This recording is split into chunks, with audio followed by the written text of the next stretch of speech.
어떻게 이런 기도가 가능할까요? 이 고백을 주님 앞에 올리고 있는 사람은 우리가 잘 아는 다윗 왕입니다. 두 가지 점이 성립되어야 이러한 기도가 가능할 텐데요. 먼저는 절망입니다. 한도 끝도 없이 떨어지는 절망. 우리도 역시 종종 그런 절망을 경험합니다. 그런데 뒤집어 생각하면 그런 절망이 종종 필요한 것 같아요. 왜 그럴까요? 인간이 교만하기 때문입니다. 잠시만 놔두면 끝을 모르고 교만해지고 또 반대편으로 끝을 모르고 죄악으로 달려가는 것, 그것이 인간입니다. 그것이 성경이 우리에게 말하는 것이고 역사가 우리에게 이야기하는 것입니다.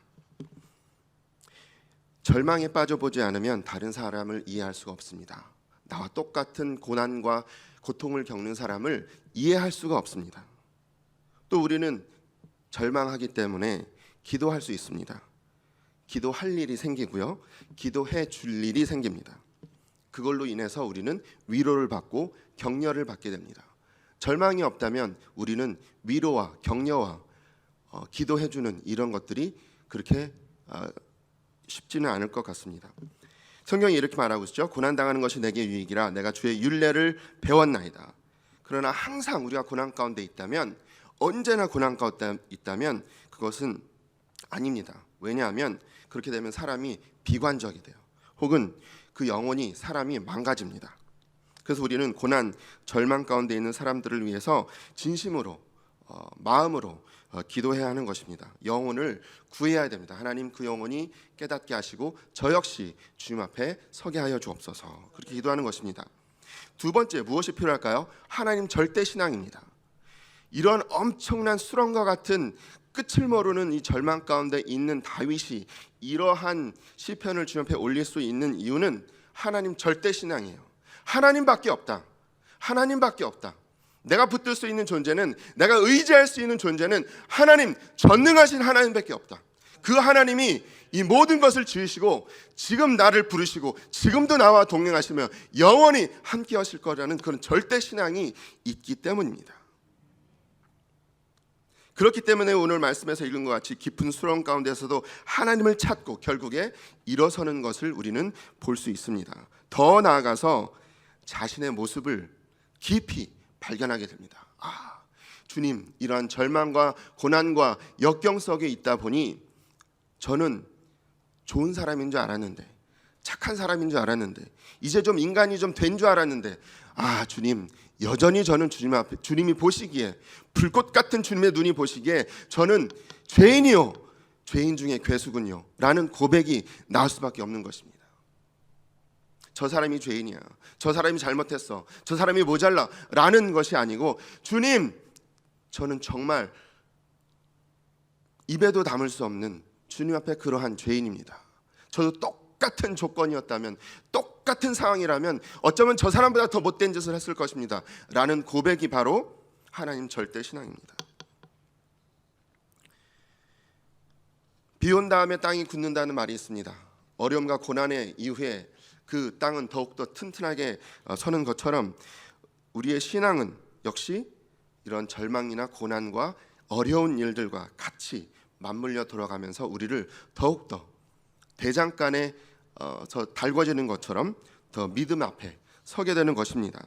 그럼 오늘 시편 기자가 어떤 절망과 수렁에 있었고 어떻게 노래하고 있는지 잠깐 들어가 보겠습니다. 1절에 보면 물에 빠지는 사람이라는 말이 나오는데요. 자, 물에 빠지면 어떻게 됩니까? 숨도 쉴 수가 없고요, 눈도 뜰 수가 없어요, 제대로. 저는 가끔씩 영상에 보면 물속에 들어간 사람이 눈을 뜨고 다니는 모습이 있는데 저는 상상할 수 없는 일입니다. 물 한 방울만 눈에 들어가도 막 꿈쩍대서 눈을 뜰 수가 없는데 어떻게 물속에서 눈을 뜨나. 대단한 사람이다. 제 생각에는 저는 물속에 들어가면 눈을 뜰 수가 없습니다. 눈을 뜰 수가 없습니다. 앞에 아무것도 보이지 않습니다. 그리고 감각도 말을 듣지 않죠. 놀라고 당황스럽고 물살 때문에 갑자기 겁에 질리기도 하고, 어쩌다가 이 물속에 사는 동물이 싹 치고 지나갈 때면 목숨이 끊어지는 것 같은 그런 두려움도 느끼게 됩니다. 그것이 바로 물에 빠져가는, 당시 그 바닷속으로 빠져들어가는 그런 사람의 모습입니다. 영혼까지, 그 물이 영혼까지 들어왔다고 그래요. 그러니 얼마나 나의 몸과 이 생각과 이 영혼까지 뒤흔들어 놓는 그런 공포가 이 사람을 잡아놓고 있었겠습니까? 영적으로 보이거나 들리는 것이 아무것도 없는 암흑 같은 그런 상황, 그런 상태, 바로 그것입니다. 영적으로 판단조차 할 수 없는 철저한 암흑. 이 다윗, 하나님의 합한 자 다윗, 이 사람의 삶에 이러한 메마른 영적인 시기가 찾아왔던 것이었죠. 2절에 보니까 설 곳 없는 깊은 수렁, 깊은 물, 큰 물이 내게 넘쳤다라는 표현들이 나옵니다. 이 말씀만 가만히 보면 구약의 한 사람 인물이 떠오르죠. 누군지 아십니까? 오늘 우리가 읽은 본문을 보면 이거 요나가 쓴 거 아니야? 라는 생각을 할 정도로 그렇게 생각하게 만듭니다. 요나는 그 기록에 보면 바다 깊은 곳까지 빠져서 산들의 뿌리까지 보게 되었다고. 산들의 뿌리, 그게 무엇입니까? 나무에 뿌리가 있는 건 아닌데 산에 뿌리가 있다니, 그만큼 깊이 바닷속으로 들어갔다는 이야기죠. 의지할 곳도 없습니다. 버림받은 것 같고 모든 소망이 끝나버린 급박한 순간, 그것을 바로 이렇게 다윗은 이야기하고 있는 것입니다. 4절을 보시죠. 어떤 상황입니까? 어떤 처지였는지 보여주는 그 낱말이 두 단어가 눈에 들어오는데요. 하나는 까닭 없이, 그리고 부당하게, 이런 말입니다. 여러분, 어떤 상황일까요? 정신적으로, 영적으로, 육체적으로 총체적인 난국인 것입니다. 절망의 극치. 그러나 시인이 뭐라고 했습니까? 이때 3절에서는 무슨 고백을 하고 있나요? 바로 앞절인 3절에서는 뭐라고 고백하고 있습니까? 내가 부르짖음으로 피곤하여 나의 목이 마르며. 여러분, 목이 마를 정도로, 목이 탈 정도로 부르짖으며 기도한 적이 있습니까? 그렇게 기도하려면은 한 2-3시간 정도 막 부르짖어 기도하면 목이 타더라고요. 그러니까 얼마나 그것에 집중하고 있고, 이것이 얼마나 그의 삶에서 지금 다른 것은 생각할 수 없는, 다른 것을 붙잡을 수 있는 여유가 전혀 없는 그런 상황이겠습니까? 나의 하나님을 바라서 나의 눈이 쇠하였나이다.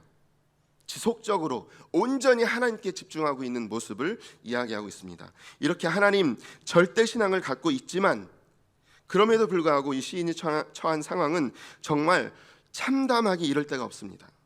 인간이 감당하기 불가능해 보이는 눈물 골짜기, 사망이 음침한 골짜기인 것입니다. 보통 이런 겹겹이 쌓인 절망을 경험한다면 아무리 신앙이 좋아도 무슨 기도를 하게 될까요? 또 그런 사람이 내 옆에 있다면, 그것이 나의 친구라면, 나의 가족이라면 그 사람을 위해서 어떻게 기도할까요? 저 같으면 이렇게 기도할 것 같아요. 하나님, 저를 괴롭히는 이들을 벌 주세요. 너무 억울하고 힘들어요. 하나님 아시잖아요. 제가 뭘 그리 큰 피해를 주었다고 모두가 절 못 살게 굴까요? 이렇게 하소연할 것 같습니다. 그런데 5절을 보고 저는 깜짝 놀랐습니다. 5절을 보십시오. 도대체 어떻게 이렇게 말할 수 있을까라는 질문을 하게 됩니다. 자, 여러분, 바로 앞절 4절까지 너무나 절망스럽고 억울함으로 가득한 마음을 표현했습니다. 그리고 5절에는 뭐라고 말하고 있습니까? 하나님이여, 주는 나의 우매함을 아시오니 나의 죄가 주 앞에서 숨김이 없나이다. 지금 피해자는 누군가요? 다윗이에요. 마음이 터질 정도로 억울하고 답답하고 슬프고 절망 가운데 있는 것이 다윗인데, 다윗이 하나님께 외치는 건 뭐냐면, 주님, 저는 우매합니다. 저는 어리석습니다. 주님의 뜻도 모르고 주님의 사랑도 모르고 주님의 마음도 모르고 살고 있습니다. 주님, 저의 죄가 하나님 앞에 숨길 수가 없는데, 저의 가장 깊은 곳에 은밀하게 숨어있는 그 죄가 주님의 눈앞에 있는데, 저는 저를 괴롭히는 저 사람이 잘못이라고 이야기하고 있는 저입니다. 주님, 불쌍히 여겨 주옵소서라고 기도하고 있는 것입니다. 여러분, 우리가 어떻게 그렇게 기도할 수 있을까요? 하나님께서는 우리가 그렇게 기도하기를 원하십니다. 그냥 탁 건드리면 왜 그래? 누가 내 걸 뺏어가면 왜 뺏어가? 그냥 그런 아주 말초적인 반응이 아니라, 주님, 저의 내면에 있는 더 악한 죄의 본성을 주님 앞에 고백합니다. 주여, 저를 긍휼히 여겨 주옵소서. 주님께서 이것을 주관하고 계시며 주님, 저는 주의 손안에 있음을 고백합니다 라는 기도가, 그러한 고백이 있기를 소망합니다.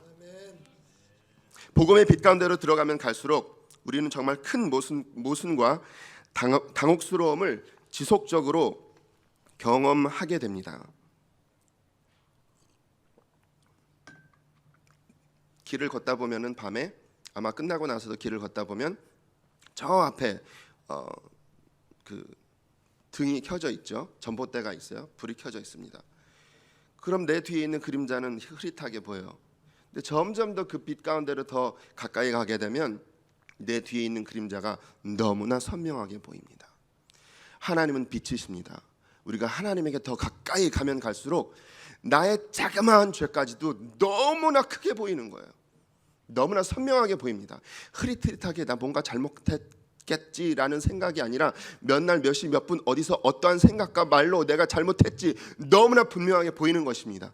다윗은 그게 너무나 분명하게 보이는 거예요. 하나님, 저의 죄악이 주의 눈앞에 있나이다. 제가 어떻게 그 죄악이 주님 앞에 지금 있고 주님께서 보고 계신데 어떻게 주님, 저는 저 사람보다 더 낫습니다. 제가 옳은 일을 했지 않습니까? 주님, 제가 이런 멋진 일을 해내지 않았습니까? 주님, 내가 이것은 희생한 거 아닙니까? 이렇게 얘기할 수가 없다는 거예요. 아무것도 내세울 수가 없다는 것, 그것이 하나님을 제대로 알고 있는 다윗의 고백인 것입니다. 죄가 넘친 곳에 은혜가 넘칩니다. 죄 없으신 주님께서 죄에 찌들어 죽어있는 우리 대신 죄의 형벌을 받으신 것입니다. 성령님께서 역사하시는 곳은 하나님의 빛을 비춥니다. 숨어있던 모든 죄악들이 드러나는 거예요. 부흥의 현장에 가보면 이런 이야기들이 나옵니다. 아, 저분이 저런 죄악을 저질렀다니. 아, 저런 우리 신앙의 리더가, 어떤 사람이, 어떤 누구누구가 그런 숨겨놓은 죄악들이 있었구나. 하나님 앞에는 숨길 수가 없는 것입니다. 그래서 저는 하나님 앞에 서게 되면 너무너무 두렵습니다. 그렇지만 하나님의 사랑 때문에 감동을 받을 수밖에 없어요. 하나님의 사랑은 저의 어떠한 잘못이나 저의 어떠한 노력보다도 더 크시기 때문입니다. 저는 제가 한 어떤 것이라도 주님 앞에 내세울 수가 없습니다. 주님, 저는 이런 걸 잘했지 않습니까? 주님, 그때 저는 이렇게 잘 참았지 않습니까? 주님, 제가 좀 부족했지만 대체로 괜찮지 않아요? 말할 수가 없어요. 그렇지만 주님은 너무나 큰 사랑의 눈으로 바라보고 계셔요. 그 사랑의 빛 때문에 제 속에 있는 모든 죄악들이 다 녹아져 내립니다. 하나님의 빛입니다. 하나님의 성령이 역사하실 때, 하나님의 성령의 임재가 있을 때 이러한 역사가 일어나는 것입니다. 방금 읽은 5절에 보면 시인은 무엇을 경험하고 있습니까? 시인은 칠흑 같은 어둠 가운데서 빛을 창조하시는 하나님을 만납니다. 앞서서 엄청나게 어둡고 깊은 흑암과 같은 그 속으로 들어가고 있는 자신을 고백한 이 다윗은 이제 빛 대신 주님을 붙잡았기 때문에 그의 모든 삶의 영역은 빛으로 다 비춰져서 어디로 가야 할지, 누구를 만나야 될지 분명하게 보이는 것입니다. 머리를 들고 나의 정당함을 주장하려다가 지혜의 근원 되시고 모든 사건과 관계를 다 하시는 전지전능하신 하나님을 만났습니다. 하나님, 저 이런 거 억울하고요. 저 하나님, 저 이런 거 정말 힘들고요. 저 이거는 정말 아닌 것 같아요라고 하소연하던 그 다윗이 하나님 그분의 임재를 경험하면서 주님 앞에 저는 어떤 존재인지 분명히 고백합니다. 주님만으로 충분합니다. 고백을 하는 것입니다. 미래는 나의 예상대로 진행되는 것이 아니라 하나님의 주권에 의해 움직인다고. 하나님의 감찰하시는 빛은 죄인뿐만 아니라 하나님의 백성에게도 빛이십니다. 그러므로 하나님에게서 숨길 수 있는 것은 아무도 없는 것입니다. 사람의 눈앞에는 숨길 수 있습니다. 일주일에 한 번 보는 관계, 혹은 일주일에 서너 번 만나는 관계, 하루에 몇 시간 만나는 관계는 내가 어떤 존재인지 얼마든지 숨길 수 있습니다. 나이가 들면 들수록 더욱더 교묘하게 숨길 수 있습니다. 그러므로 우리는 어린아이들을 혼내죠. 왜 그렇게 이쁘게 숨기지 못하고 치실맞게 너의 연약한 점을 드러내니? 그렇지만 그렇게 말하는 어른들의 삶 속에는 그보다 더 치밀하게 짜여져 있는 죄의 울타리가 안에 자리 잡고 있는 것이죠. 혹은 사람들은 나를 현명하다 하고 법 없이도 살 사람이라 말할지도 모르겠습니다. 어떤 사람이 저 사람은 정말 너무 현명하고요, 법 없이도 살 사람인 것 같아요 라고 말할지는 모르겠어요. 그러나 하나님 앞에 서면 욥이 고백하는 것처럼 그 당시 세계의 지상에서 가장 의인이라 하나님이 얘기하고 있는 욥조차도 나는 우매한 자, 나는 죄인입니다. 여기 말씀에서도 나는 죄인이요 나는 우매한 자입니다 라고 이야기하는 것입니다. 이어지는 6절을 보시면 시편 저자는 누구를 걱정하고 있습니까? 주를 바라는 자들, 주를 찾는 자들, 다른 믿음의 형제 자매를 걱정하고 있습니다. 이게 참 신기한 일입니다. 사랑하는 여러분, 지금 다윗이 다른 사람을 걱정할 여유가 있나요? 이 말씀들을 쭉 보다 보면 이거는 지금 생사가 지금 깔딱깔딱 넘어갈 정도로 너무나 힘들고 급박하고 지금 마음이 터져나갈 것 같은 그런 상황인데 다른 사람을 생각할 여유가 있냐고요? 없어요.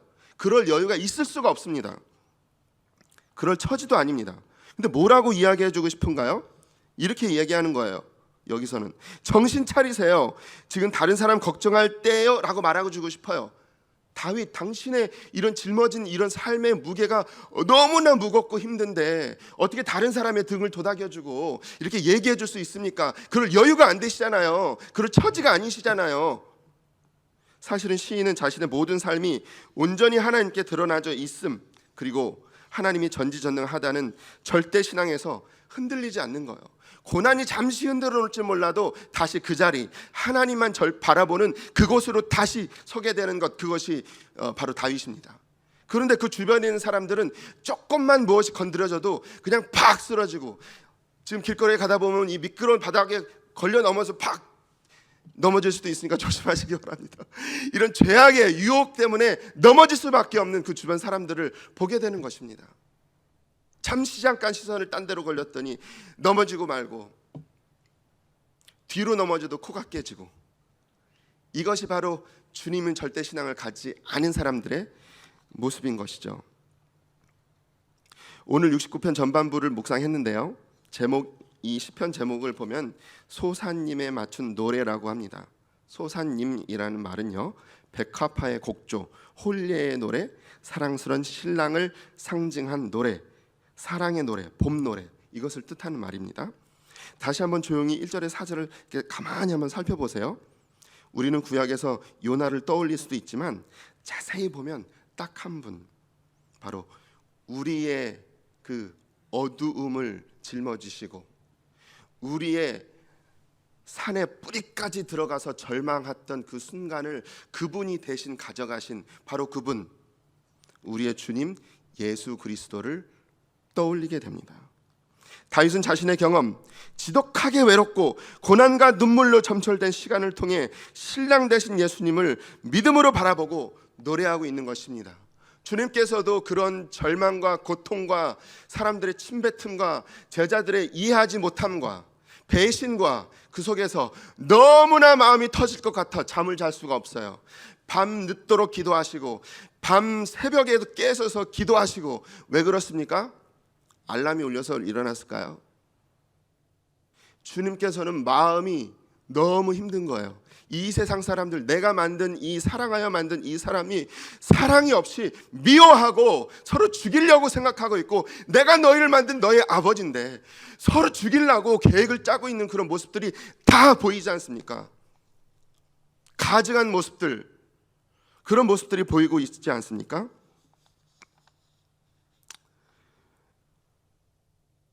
우리가 고난의 시간을 통과하고 있다면, 또한 우리가 알고 있는 그 누구가 이 고난의 시간을 통과하고 있다면 아마 다시는 생각하거나 회상하고 싶지도 않을 시간들일 것입니다. 그러나 오늘 시편을 통해 우리는 고난 중에 계시는 신랑 되신 예수님을 보는 영의 눈이 열리기를 축복합니다. 풀무불 가운데 여러분이 만약에 계시다면 하나님의 아들을 보시길 축복합니다. 사자굴 가운데 계시다면 우리를 도우시는 천사를 만나시길 축복합니다. 말씀을 정리하겠습니다. 다윗이 이렇게 기도하는 근거 13절에 나오는데요, 바로 그것은 하나님께서 인자가 많으신 분이시고 하나님에게서만 구원의 진리를 발견할 수 있기 때문입니다. 사랑하는 여러분, 눈에 보이는 것이 전부가 아닙니다. 세상은 눈에 보이는 것이 전부라고 얘기합니다. 그것이 정답이라고 얘기합니다. 오늘 우리의 영의 눈이 띄어져서 우리 자신의 실체를 보게 하시고, 그것을 볼 때 우리는 주님 앞에 엎드릴 수밖에 없습니다. 하나님의 위대하심을 경험하는 그런 시간 되시기를 주님의 이름으로 축복합니다.